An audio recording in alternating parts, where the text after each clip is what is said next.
Alo. Uzilib qoldi, davom etamiz aka. Muhammad Umarov keyingi paytda zominni hokimi edi. Jizzax viloyatidan 500 gektar yer olib, g'allar oldi. Eng sara qishloq xo'jaligi mahsulotlarini yetishtirib prezident devonining ta'minlayotganligi va hokazolar. Endi u tasodifan aytaylik, yurak xurujidan o'lib qoldi. Qachon vafot qancha bo'ldi bu kishini vafot etganlariga Sharof aka? Tushunmadimcha kamida 7-8 yil bo'ldi. Kamida 7-8 yil bo'lmasa 10 yil bo'lib qoldi. Yaxshi odam edilar, voy. 10 yil bo'lib qoldi. Shundan keyin bu ilgari Sirdaryo viloyatida oblast matbuot jamiyati deydi, oblast patriot soyuz deydi. Ko'p yillar shu oblast patriot soyuzda rais bo'lgan. Keyin O'zbek birlashuviga kelib butun umr O'zbek birlashuvini tugatib, yeb kemirib bo'lgan Abdurahmon Soliyev degan bir ochko'z odam albatta Zulmxon Haydarovning ishonchiga kirib, qo'ntog'iga kirib, endi bitta aytib emas. Va uni qo'ntog'iga kirish ozroq sabablarini bilaman. Siz bilasiz, haligi kadrlar bo'yicha davlat maslahatchisini ham o'sha paytda qo'ntog'iga kirib o'tirardi. Ertadan-kecha Ismoilning kabinetida o'tirardi. Kiraman deb. Shuning uchun men aytmoqchimanki, mana shu yerda bir guruhda sirdaryolik o'rtoqlar o'ta qo'pol xato qilib Abdurahmon Soliyevni prezident mahkamasiga yaqinlashtirdilar va prezident mahkamasiga bu maxluqni kirib kelishiga yo'l ochib berdilar. Va bu mana shunday qutlug', nozik va nihoyat darajada aytaylik mo'tabar bir mehmonxonani aql bovar qilmaydi mana shunaqangi. Endi bu yerda kimlardir agar bu pul uchun qilgan desa men ishonmayman unga. Bu Abdurahmon Soliyev pulga muhtoj emas. Uni Toshkentda qurgan uchastkalarini men to'g'risini eshitganman. Uchastkalarni qurib ko'chib bora olmay qo'rqib yurganini eshitganman. Lekin bu pul uchun muhtoj odam emas edi. Bu martaba uchun qilgan. Bu o'sha mehmonxonani o'zida bola har xillarga faxsh qizlar ishlaydi. O'shalarda hammasini yig'ib olgan. Bu yerda ofitsiankalari bor, mehmonxona xizmatkorlari bor, kelaversa adnoraziliklari bor. Mana shular to'planadigan joyga aylantirgan. Keyin kerakli odamlarni choyga taklif qilib, unga taklif qilib, endi men yashirmayman, biz ham Abdurahmon Soliyev bilan begona emasmiz. Yaxshi aka-uka biz, salom alaykum. Men hurmat ham qilar edim. Yaqinda ham o'sha Sirdaryoda To'qul to'yiga borib nutq so'zlaganida men juda qattiq gapirdim. Siz kimning nomidan gapiryapsiz? Kimning nomidan? Siz bir ablahni to'yida mayli keldik, qatnashyapmiz. Siz prezident mahkamasini yoki boshqasining nomidan gapirishga haqqingiz yo'q deganimda, mana bugun eshitsa o'zi aytar. Demoqchimanki, bu odamlar o'zini doirasidan, orbitasidan chiqib ketib qolgan. Bular kunda aytaylik o'sha mahkamadan Zulmxon aka unisi bunisi bilan ko'rishib, o'sha davrada yurib, ular prezidentni bir aytaylik juda bir haligi ustuniga aylangan mavqega ega bo'lib ketgan. Shuning uchun bu yerda asosiy narsa pul emas, asosiy narsa qo'shmachilik. Abdurahmon Soliyev tarixda hukumat qo'shmachisi bo'lib tarixda qoladi. Bu o'sha idoralar orqali ishini bitirib yurgan, kadrlar masalasini bitirib yurgan, hozir SMBga ishga kiritish, MVDga ishga kiritish, prokuraturaga ishga kiritish, bular eng cho'qqin haqda. Bularni ba'zi birlarini umuman aql bovar qilmaydi. Mana shularda Abdurahmon Soliyev 100% foydalangan. Shuning uchun mana endi sud bo'layotgan bo'lsa, bugunmi, ertami juda ko'p masalalar bo'ladi, lekin kimdir aralashib, mana o'sha do'stimiz Zulmxon Haydarovga ogohlantirmoqchiman. Do'stona, agar siz obro'yingizdan foydalanib Abdurahmon Soliyevni mana shu faxsh ishlarda xabari yo'q edi, gunohi yo'q edi deb olib qolishga harakat qilsangiz, pushaymon bo'lasiz. Zulmxon aka, pushaymon bo'lasiz. Sizning yaxshi yomon xizmatlaringiz hammasi bir pul bo'ladi. Shuning uchun Abdurahmon Soliyevni manimcha Zulmxon Haydarov himoya qilmaydi. Buni o'zi ham pushaymon. Hozir shu ishlar shunday bo'lganiga bu mehmonxonadagi barcha faxshchilarga Abdurahmon Soliyev asosiy boshqaruvon bo'lgan, asosiy shaxs bo'lgan. Zulmxon Haydarov afsuski mana shunday deb aytaylik, to'la nimaga ega ishonchga ega bo'lmagan odamga suyanib qolib, bugun ma'lum darajada buning jabrini tortib ketgan bo'lsa ajab emas. lekin shu bilan aytish mumkinki, endi sovet davrida bu idoralar juda katta nazorat ostida bo'lar edi. Mana o'sha o'zingiz bilasiz, men aytayapman yana. Juda katta martabali odamlar, katta ishonchdan, katta tajriba bosqichdan o'tib kelgan odamlar bu yerda rahbarlik qilar edi. Biz ularni qanaqa prinsipal ekanligi mana men aytdim, aytaylik, mehmonxonada Kunayevlar yotgan kunlarga haq so'rab, biz bilan ancha jiqqamush bo'lgandan keyin ozmoz aytaylik shu gap so'zlar bo'lganini hozir men eslab o'tdim. Endi qarang, bir zamonlar Sharof Rashidov mana 1964-yil Markaziy komiteti binosi qurilgan, hozir prezident apparati. 1964-yil mana shu idoraga ko'chib o'tilgan. Bu Tuproqqo'rg'on. Nima deyilgan? Tuproqqo'rg'on. Nima edi? Tuproqqo'rg'on deb ataladi. Tuproqqo'rg'on deyilgan. Ilgari Nikolay davrida Nikolayda askarlari yashaydigan bir joy bo'lib, keyin tashlandi joy bo'lib qolib ketgan. Lekin Sharof Rashidov ma'lum darajada sinchil odam ekan. Tabiiyki Markaziy komiteti binosini qurishda u ko'p joylarni o'rgangan bo'lsa kerak. Mana shu yerga qurilishga aytaylik jazm qilinib, qarang 64-yilda 6 qavatlik bino aytaylik o'z davrida CKKPSdan keyingi ikkinchi bino edi. Hatto CKK bizning binosi ham o'sha bilasiz nima ko'rimsizgina 5 qavatlik bino. Ko'rimsizgina. Endi albatta Kreml bilan taqqoslab bo'lmasa-da 64-yilda sobiq SSRda hukumat binolarining ichida eng peshqadam bo'lgan. Shu bilan birga shu binoning ortida mana gastinica qurilgan. Shuni atrofida bir 15-20 ta kottejlar qurilgan. Qarang, Ismatjon, Sharof Rashidov kottejlarni faqat chekani rahbarlariga, faqat partiya arboblarigagina emas, hatto o'zini o'sha dushman deb sanalgan odamlarga ham o'sha eng yuksak kottejlarning kaliti berilgan. Qanday qilib mana shu yerda qurilgan 18 ta eng yuksak kottejning bitta kaliti Abdulla Qahorda bo'lsa, endi Abdulla Qahor qanday qilib chiqib Rashidov meni kamsitarida, Rashidov meni oyoq osti qilar deb qanday ayta olgan? Buni Rashidov va Abdulla Qahordan keyingi turli xil mayda bachkana qirq odamlar o'ylab topgan. Men o'z davrida eshitganman, Sharof Rashidov Abdulla Qahorni yubiley arafasida suhbatga chaqirganda Abdulla aytgan ekan, bir ozroq o'tirgandan keyin bosh ko'chaga mashinamni qoldirdim deb oynadan qaragan ekan. Sharof Rashidov ko'chaga qoldirgan ekanda, nima sayga qoldirmay. Chekani oldida ko'cha bilasiz endi, 6-qavatda. Keyin Sharofga aytgan ekan, mashinangiz qaysi desa, bir mas'ulni ko'rsatsa, Sharof Rashidov o'shadan turib telefon qilgan ekan savdo ministri G'iyos Yusufga. Bu Abdulla aka Moskvada yurar ekan, siz nima deysiz degan. U kishi albatta Volgada yurgan. Abdulla aka Volga Moskvada yurar ekan, u yerda emasmi sizga deganda, u ham aytgan ekan, G'ofur G'iyosov. U kishi so'ramasa men qayerdan bilaman? Mana hozir men Volgani kalitini Abdulla akaga asrab o'tiribman.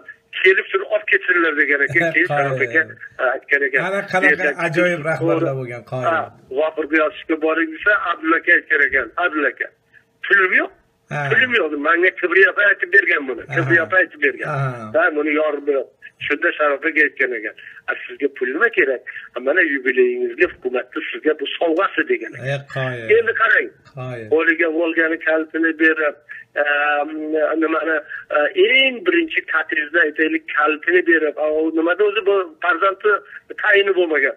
Abdulla akada bitta Abdulla aka bilan Kibriya Qoqarovga 2 qavatli kottejni kalitini berib, o kasal og'irlashganda Kreml kasalxonasiga yuborgan odamni orqasidan g'iybat qilgan odamlar, men o'ylayman, ko'r bo'ladi.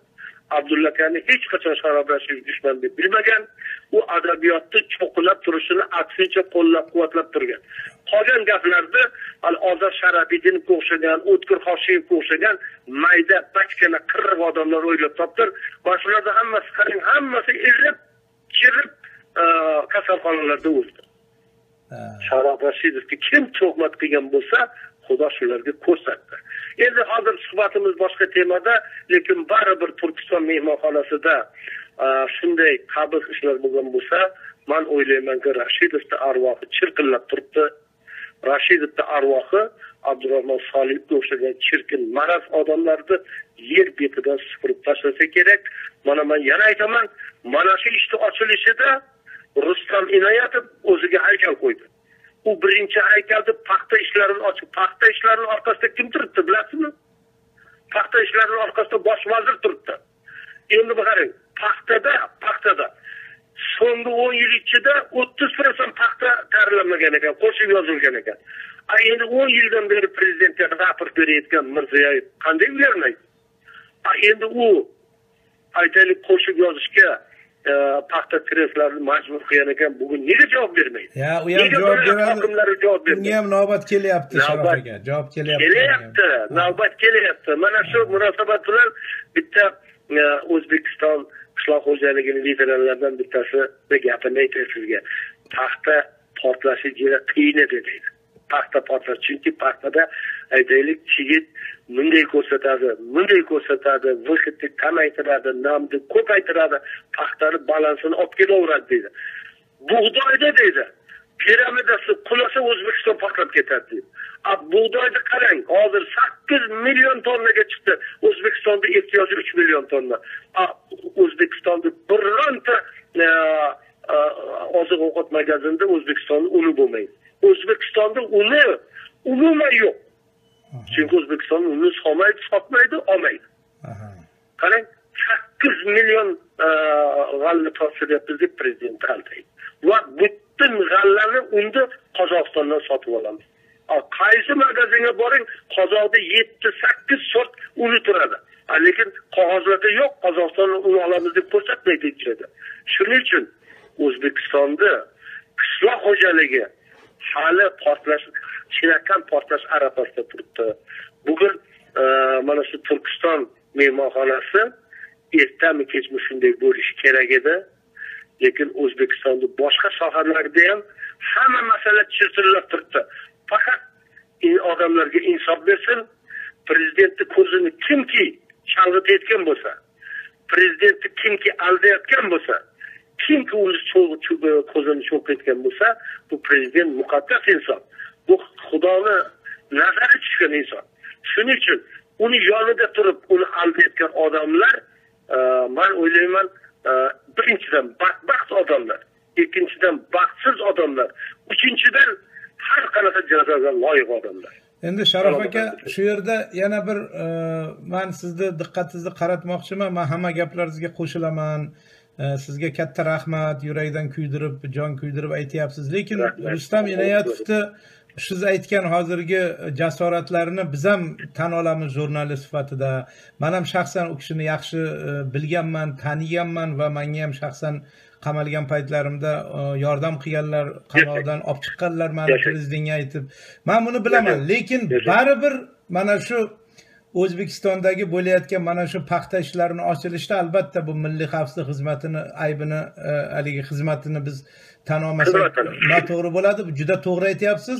Lekin men sizni diqqatingizni yana mana shu bu yaxshi albatta bu milliy xavfsizlik xizmatini, lekin bir narsa meni o'ylantiradi. Mana shu Shilkovichniy gastitsasi keyinchalik hozir bu rezidensiyaga qo'shib yuborilgan, o'sha rezidensiya deyiladi, yozgi prezidenti aslida yozgi rezidensiyasi deyishadi o'zimizning mulozimlar tilida. Mana shu joyga bilasiz, mehmonxonani oddiy bog'boni, qorovulidan to direktorigacha butun bu rezidensiyani xodimlari milliy xavfsizlik xizmatini sinchkov ruxsat aligidan o'tadi, tekshiruvdan bilasiz. Bu yerga kirib chiqish, bu yerdagi hayot, yashash, faoliyat hammasi kameralarda va birovlarda nazoratda. Buni yaxshi bilasiz, chunki bu prezidentni hayoti bilan, nomi bilan bog'liq. Shunday bir paytda mana shu yerdagi islohotxonaga aylantirilishini kechirasiz. Nahotki Rustam Inoyatovning idorasi shuncha paytgacha bu 10 yillardan buyon bo'lib kelganini bilmay turib, bugun endi kameralar, har qanaqa robot, har qanaqa so'nggi nusxa kameralarni ham odamlar boshqaradi. Shuning uchun siz aytgan xonalarda, siz aytgan koridorlarda u kameralar ishlamasligi ta'minlangan.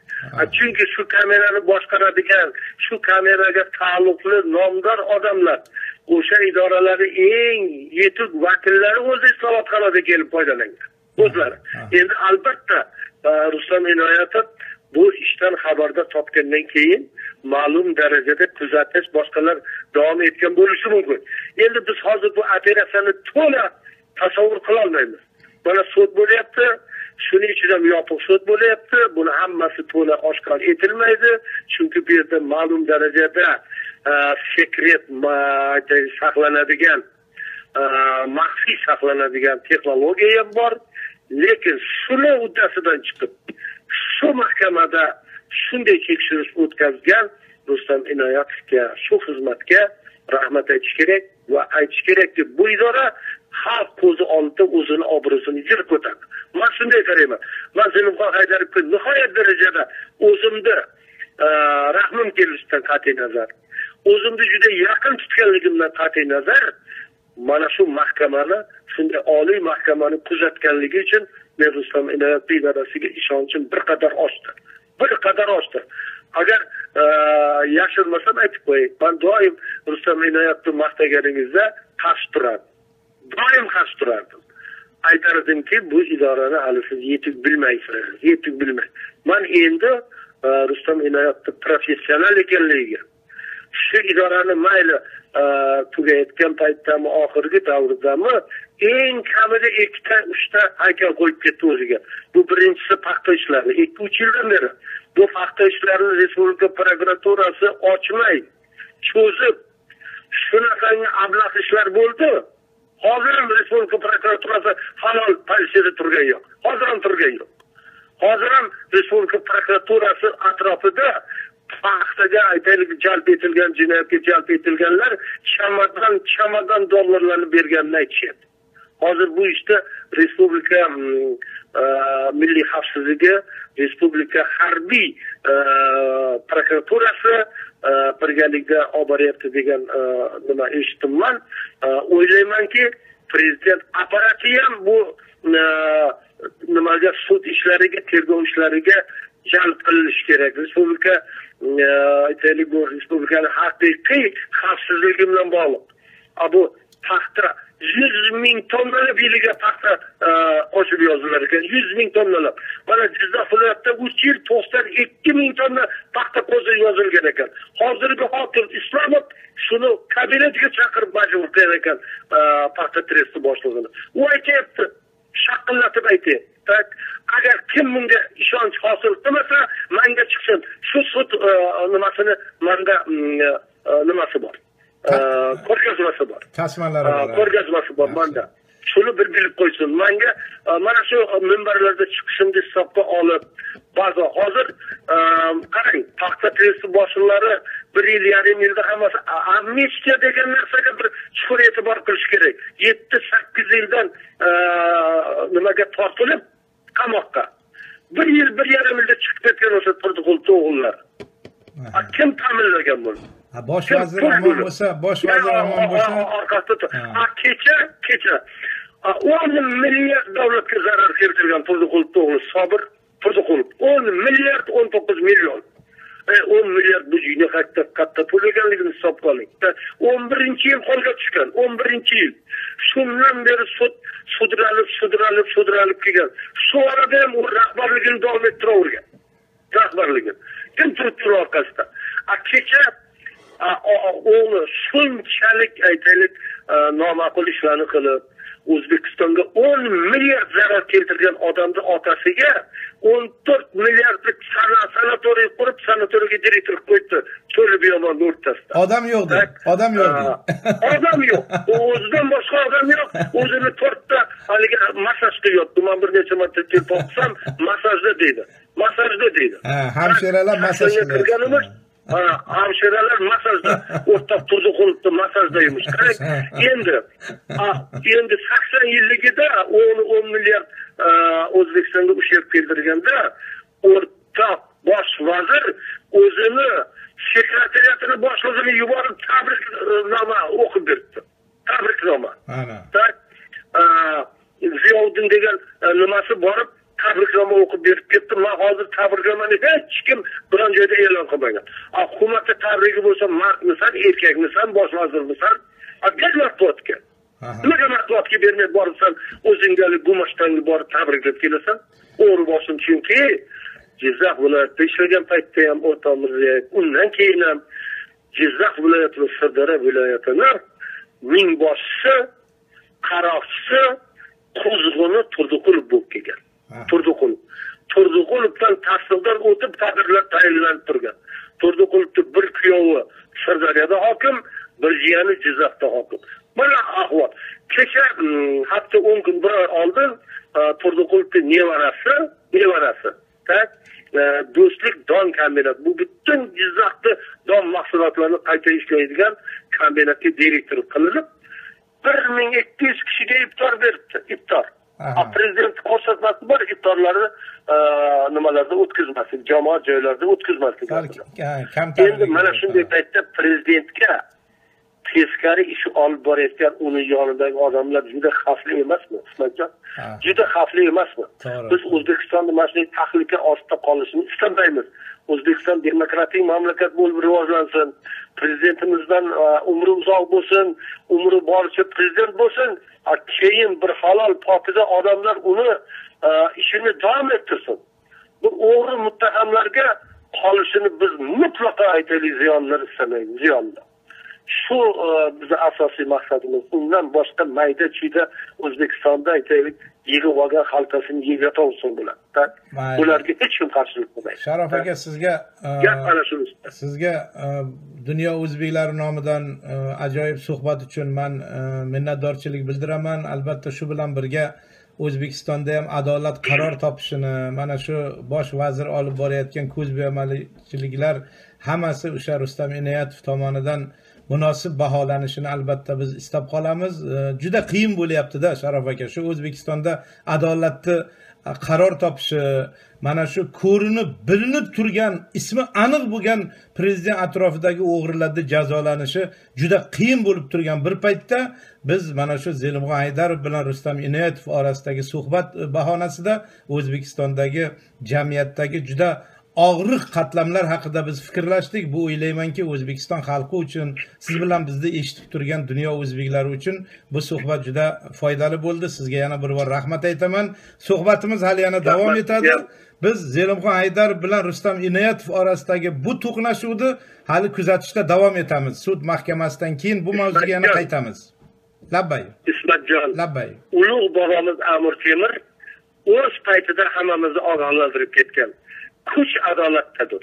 Kuch, yana bir bor aytaman, adolatdadir. Bundan boshqasi bo'lish mumkin emas. Faqat adolat ertami kechmi baribir tantana qiladi. Rahmat, katta rahmat. Omon bo'ling aka, omon bo'ling. Rahmat.